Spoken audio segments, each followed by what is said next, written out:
വിഷുവിനെ സംബന്ധിച്ച് 2 ഐതിഹ്യങ്ങളാണുള്ളത്. ആദ്യ ഐതിഹ്യം ഇതാണ്: നരകാസുരൻ എന്ന അസുരൻ വളരെ ശക്തനും അഹങ്കാരിയും ആയിരുന്നു. അവൻ ചെയ്ത ഉപദ്രവങ്ങൾ സഹിക്കാനാവാതെ ശ്രീകൃഷ്ണനും സത്യഭാമയും ഗരുഡനും ചേർന്ന് നരകാസുരന്റെ നഗരമായ പ്രാഗ് ജ്യോതിഷത്തിലേക്ക് യാത്രയായി.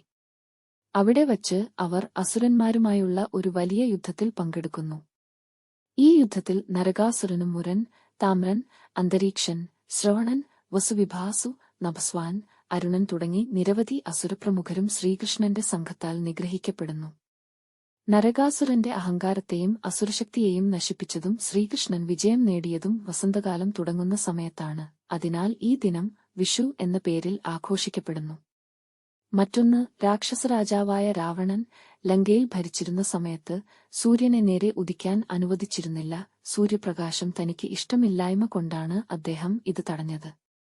പിന്നീട് ശ്രീരാമൻ രാവണനെ നിഗ്രഹിച്ചശേഷം സൂര്യൻ വീണ്ടും നേരെ ഉദിക്കാൻ തുടങ്ങി. ഈ സംഭവത്തിൽ ജനങ്ങൾക്കുള്ള ആഹ്ലാദം പ്രകടിപ്പിക്കുന്നതിനാണ് വിഷു ആഘോഷിക്കുന്നത്. വിഷു വന്നു ചേരുമ്പോൾ നമ്മൾ പഴയ വർഷത്തെ ദുഃഖങ്ങൾ, നിരാശകൾ, തെറ്റുകൾ എന്നിവയെ വിസ്മരിച്ച് പുതിയ ഒരു വർഷം പുതിയ പ്രതീക്ഷകളോടും ലക്ഷ്യങ്ങളോടും കൂടി ആരംഭിക്കുകയാണ്.